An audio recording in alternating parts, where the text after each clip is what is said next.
Hello and welcome to the Final Whistle podcast. My name is Harry McBain and I'm delighted to say joining myself and Bobby today is former Nottingham Forest assistant manager Bruno Baltazar. Thank you for joining us, Bruno. How are you? I'm good, thank you, Harry. How are you? Everything okay? Yes, very good, thank you. Now, hand over to Bobby.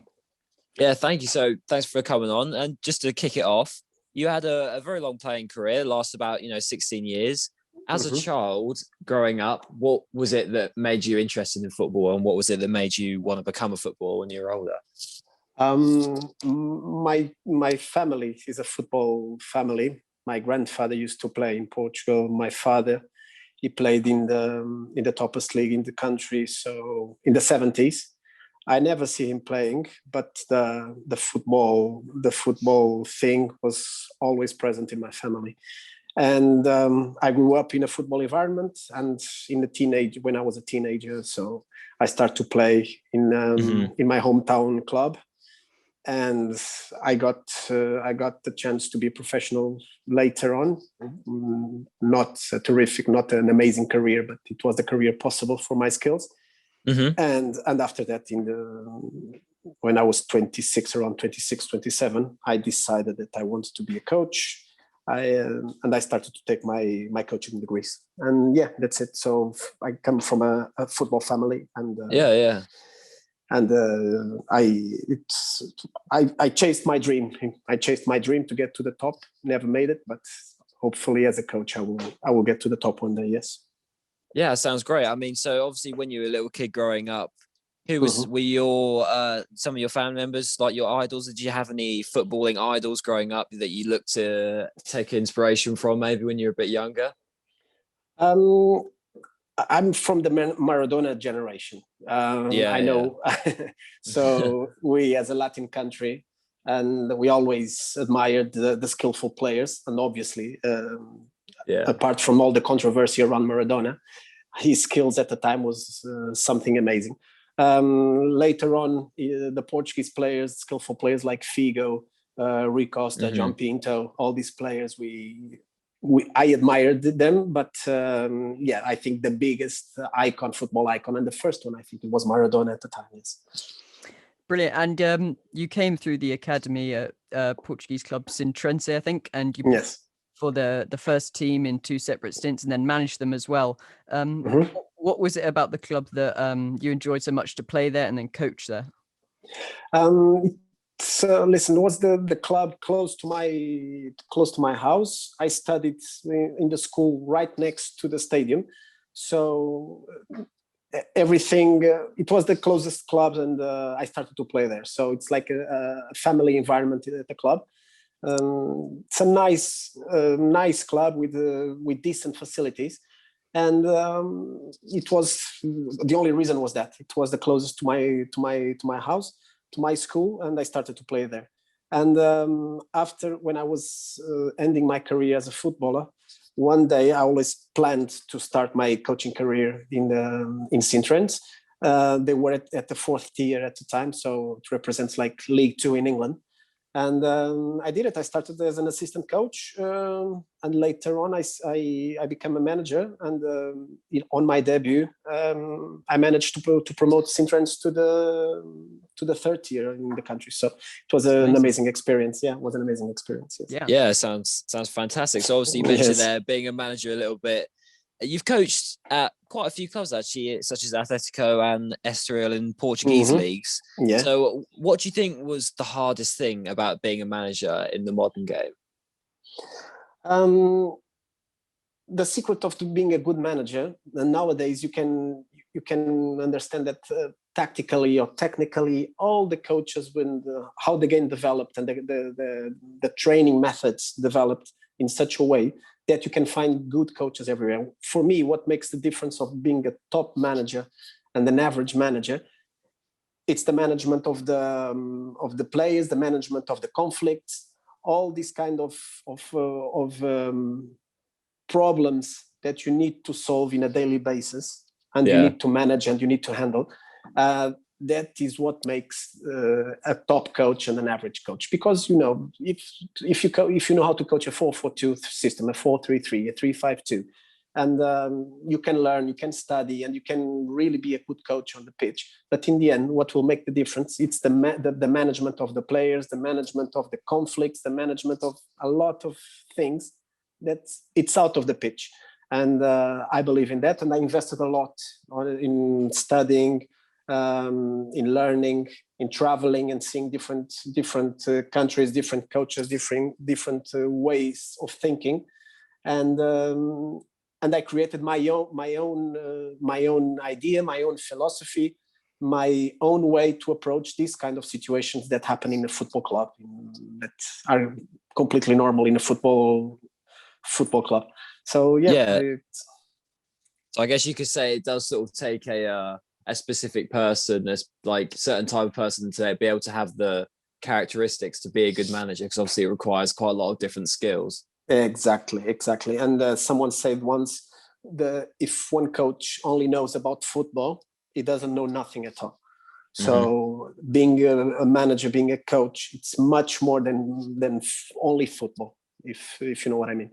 Yeah, so 100%. you need to be first of thing, you are dealing with people, and you need to have social skills, really good social skills, to understand people, to understand the context, to understand the expectations, to understand the conflicts, to understand everything, and to take the right decisions in the right time, to most of the time to solve problems, or to solve difficult situations that comes up in every single club.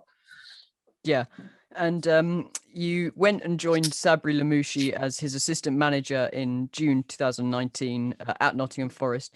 And you'd worked with him before, though, I think at El Jaish. In Qatar. Yeah. What's your relationship like with him, and what do you most enjoy about working with him as a manager? Me and Sabri, we start to work together, and we didn't know each other before. So we have the same agent, and he needed someone with specific skills, and I end up working with Sabri. We had an amazing year in Qatar. We did semi-finals of the Champions League. We were the runners-up in the league. We took the cup, so it was a really good year for us. And I had to understand how Sabri thinks, not only as a professional but as a normal person. I need to know him. I need to adapt to him and to give him what he needs. So basically, this is an assistant manager job. It's to understand with who you are working with, what kind of needs he has, and how can you help him. In the end, I've got my own way of thinking, my own way of working, and he has his own way. And in the end, we need to fit each other. Me especially, I need to fit with him to understand what he needs, what he wants, and try to help him the best way, advise him the best way, and do a proper job in the end, so we can have results and we succeed together. So basically in Qatar, it was like this. It was like a learning process. It was a really good year. After I took a different path, and I went to coach in other places. And last year, so I had the chance to work with him together, knowing him better. I know, because we had the experience before. Knowing him better was easier for us to work together and to achieve success. And I think we did a really good season, despite of the big disappointment in the end. We did a really good season at Forest. Yeah, it sounds like a great experience. Now we'll see next. I guess Harry will be interested to talk about this. Moving on a little bit about Nottingham Forest, obviously he's a Nottingham Forest fan himself. So when you went into the club, obviously knowing the history that they've had with Brian Clough, what was it like working with the history behind the club and, the pressures that come from the fans and the hierarchy? Because, it is a huge club in the country and it's quite big boots to fill, So how did you manage that? Before I answer to you, I have to be honest. I wasn't expecting to become an assistant manager again. So I started my coaching career. I got the title in Cyprus, so I was doing well. But in the end, I have a few options on the table to be a manager. But having the chance to come to England and to have the chance to work in such a massive club as Nottingham Forest, and all the history and all the big name, and what this experience can give to my career and to my future, I didn't think twice. I came to Forest, obviously, as a English football follower since an early age, and knowing Nottingham Forest history, despite of the past few years, they are not doing so great like before. But anyway, it's Nottingham Forest, a massive club, not only England-wise, it's a worldwide club. And to have the chance to work in such an early age with 43 years old, having the chance to work at Nottingham Forest, so I didn't think twice. And obviously, learning a bit more about the history, obviously I knew about Brian Clough, all the history, the 2 European Cups, the English title, all the history, I knew it from before. I used to have like Pierre Van Hooijdonk and Brian Roy posted on my wall when I was a kid. So great. I'm a real admirer of English football, and Nottingham Forest was one of the clubs that I used to admire before when I was a young boy. So yeah, it was amazing experience, massive club, and you start work with this impression when you get to Nottingham Forest. This idea becomes 2 times or 3 times bigger. So when you work there, you really understand the magnitude and the size of Nottingham Forest Football Club. And I'm really glad to have this experience, and it was amazing. Yeah, and last season we had quite a strong squad there was lots of different characters. What was it like working with that and coaching that group of players? Was exciting. Big names, big personalities. But really easy group to work with, really easy group. One of the things that I admire the most in England, it's the mentality of the English player. I really admire the mentality. I used to say here, especially in Portugal, that the culture of the play is changing a little bit with the modern times, more social media, more distractions. And I always say here in Portugal to other coaches and friends that English play is still an old school player, really focused, hard worker. You need to know how to deal with them. But if you manage to touch them the right way, they are fully committed to you, and they follow you until, I don't know, until wherever you want. So, and this is one of the things that I admire the most from the English players. But that are the core players of the team, and it's really easy for the foreigners to fit in this group. Obviously, there's coaching work on it. Obviously, yes, but it becomes easier, our job as coaches, if you have a specific group of players with the personality to put all the pieces of the big puzzle that it's a football team together. And we had this group of players last season with this character, with this personality. And despite of the ups and downs of the season, they did this work in the group, and it turns our job easier to do. So yeah, was a really good experience. And last season, yourself and Sabri had a great campaign. For most of the season, we were in the top 6. And then obviously the COVID came, and there was the lockdown and the season break. How much of an impact do you think that had on the squad? Because we had some really good momentum going. Yeah, it had a big impact, a massive impact. Until the COVID, we were doing good. It's a few ups and downs, but it's completely normal. But when COVID came, we had to interrupt. We had to stop our form, our dynamics, our winning culture, because we had the winning culture last season. And yeah, we can't complain, and it's easy to find excuses now, but it really had a big impact in our team. It really had, and we can't say it hasn't, but it had a big impact in our team, unfortunately. Obviously, I don't want to hide myself behind only this. It wasn't the only reason why to fight against the pandemic, to break this dynamic that we had until then. So it was tough. It was tough, to be honest. All the uncertainty to stay at home, training at home on Zoom, and since 12 years, Forest didn't have such a good season, and we were forced to interrupt this dynamic was tough. But yes, it's not the only explanation, but it was definitely one of the biggest reasons for the tragic end that we had last season. Yes. Yeah, I agree. And obviously, before you were saying about like the English players and how you really admire them and their mentality, do you reckon you could say like the different level of style of play between England and the other leagues around the world? Do you reckon you can see a difference, like from your perspective? There's difference in every league. So each league, each country has his own identity, his own philosophy. It's a cultural thing. So it's not something that you start from now, or you started 5 or 10 years ago. There's a lot of factors that create the mentality of a country, of a football country. How we are in Portugal, we are more a technical country, and you can find kids on the street. And for us, for example, it's just one example. If you nutmeg someone, it's even if you nutmeg a player, it's even better than scoring. And it's ridiculous. To be honest, it's ridiculous. But we are in a Latin country. If you manage to nutmeg another player, wow! And it's in the end, it's not about football. But for example, in England, if you strike a ball with 20 yards out of the box and you score an amazing goal, that's the point. That's that's what it's all about. So, and if you nutmeg someone, okay, it's pretty, but you don't. It's nothing. So that was the thing that I really appreciate in England. How serious and how hard worker.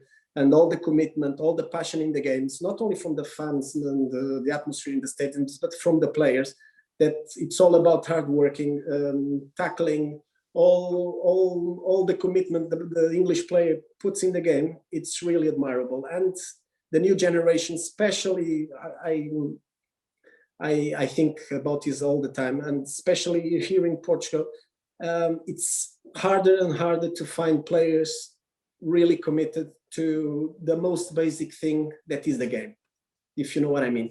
So the biggest passion, it's to play, it's to run chasing the ball, it's to play against 11 players, and in the end the best thing is to win the game and to have this feeling that you did everything for your team and in the end you won the game. And for example, in Portugal now you are losing a bit of this. Amazing professionals, the new generations are amazing professional football players. They eat well, they sleep, they take care of themselves, but in the end, it's everything about themselves. The group, the collective thing of the game, we are losing it. And I felt this again in England. So all the spirits of the players fighting for each other. And in the end, if we have to cry together, we cry together. In the end, if you have to celebrate together, we will do it. And I felt that last season at Forest, and it was amazing to feel this again. And unfortunately, not only in Portugal, but we are losing this character, this strong personality of the players with the new generations. And I believe it will become even worse in the future because as a result of the society is getting more and more selfish, getting more and more individual. It's the social media, it's talking, we don't talk face to face, we talk on WhatsApp, in the apps. So it's becoming more selfish and individual. And this will reflect one day in football teams and in the game. So again, I felt the old school football in England, and that made me really happy and proud. Yeah, I mean, I agree. It's interesting you say about like in Portugal, nutmegging is such an interesting thing because I moved to a new team this year, well before COVID, obviously, and I remember in school games we had like the people from our school there cheering on, and I used to nutmeg a few people, and it was really satisfying. The the cheer you get from it. But obviously, my friend who's in the team is like, Bob, if you're going to be joining the team, you got to stop doing nutmegs, okay? And you just got to start just getting the ball and passing it because you can't be messing around like that. Of course. Yeah, it's quite funny thing, but it's always good. Yeah, definitely. Oh, yeah. So obviously, with the back to Nottingham Forest, actually, all the fans will probably remember the end of last season. You know, they narrowly missed out on the playoffs, which is unfortunate. But after a few bad results after the restart, what effects do you think having no fans in the ground could have had on the team? So obviously, that is a really important thing. It does drive the players on the atmosphere after the Leeds victory was amazing. Definitely. Just for you to know, that was the most exciting game for me. The Leeds game and the game when I got the title in Cyprus. So these are the two games that they will always be in my memory. And definitely, you are completely right about the influence that the crowd, the atmosphere of the city ground really changed the mood of our team and the dynamic of our team. Definitely. And I will answer you and give you a specific example. Just have a look, the COVID impact all over Europe. Check the top leagues and what's going on all over Europe. For example, see how is Liverpool now at the moment. In Portugal, it's happening something unpredictable. Sporting Lisbon is 10 or 11 points ahead in the league at this time. It's unthinkable like before. In Spain, Atletico is killing everyone. So Barcelona and Real Madrid, it's all over Europe. You will find the examples. Paris Saint-Germain, France, third position. So you can realize with these kind of examples the massive impact that the absence of the crowd in the stadium had in the game. And obviously, we felt this in Nottingham Forest last season. We had an average of 27, 28,000 every home game. And all of a sudden, you start to play with empty stadium. I remember the first warm-up, and as you know, I used to give the warm-up to the team. I was and manage the warm-up, and we did a training game at the City Ground before the game. It was on a Thursday, I guess. We played on Saturday. We did on Thursday. We had a session and empty stadium, and I said to the players, "Boys, this is the kind of atmosphere we will find on Saturday. So get used to it as soon as possible." It's kind of depressing, but it's the reality. It was the first time that we experienced this, and the players, they start to look at me. He's right. They didn't realize that on next Saturday, the first game after the COVID, they will play with the same atmosphere, and it was really, really, really sad and depressing. And to be honest, it was tough. It was tough after that to motivate the players to switch them on. Again, it's not an excuse for everything. I don't want to hide myself about our responsibilities as a technical staff, but it had a massive, massive impact. Yeah, that was actually my next question, saying about how you as coaching staff have to try and remotivate the players after, obviously, as well, not having fans. But how did you try and go about remotivating them after the end of last season, coming into this season? We need to learn the new situation together, players, coaches, and it was a learning process that we had to do together. We tried some motivational videos, we tried with talks, individual talks, group talks, everything, but you can explain, and you don't need to explain. What you try to do is to touch them, to understand what's the situation, but they understand perfectly the situation, but one thing is to understand, the other thing is to react, facing the problem. And we didn't manage to react the best way. It's not an excuse, because other teams, they reacted and they managed to get to the playoffs, and nobody expected that they could reach the playoff zone. But the truth is, with the COVID, they did it. But we tried in many ways, but we didn't achieve the target we want, unfortunately. Yeah, and also in this summer coming into the season, we had, I think it was about 12 new arrivals to the squad. How does that affect the balance that you had last season? That will always be a big discussion, right? Now it's easy to talk because Forest is struggling. It's easy to understand that maybe it wasn't the best decision. But when you sign new players, you never expect that things will go wrong, obviously. We signed good players, good names, few of them with the massive experience in Premier League, in the Championship. But unfortunately, things didn't go as we expected, and now has the Nottingham Forest board expected. So maybe after what we did last season, maybe bringing so many players, it wasn't the best decision. Maybe it wasn't. You just need to fulfill some of the gaps and some of the needs that the team had. And but listen, it's not fair to speak now after what we are seeing, and Forest is struggling and fighting for relegation, fighting to avoid the relegation, and nobody expected this to go. So yeah, it's sad, isn't it? I mean, maybe just to end it off on a slightly nicer one. What are your plans maybe in the future in terms of football? Do you reckon you'd want to take a break away from it, or are you still looking to be heavily involved and keep your career going? Of course, no. I had already the chance to start to work as a manager again. My career is built in safe steps, if it makes sense what I'm saying. So I don't want to just work to say that I'm working. I want to give safe and strong steps in my career to grow up, to become a better manager, a better man, because it's not difficult to find a job but the right job, the right step in your career, that's the trickiest part. So I had a chance already to work. Financially, it could be good for me, but I'm not only chasing the money. I want a career. I want to feel fulfilled as a coach, as a person. Yeah, 100%.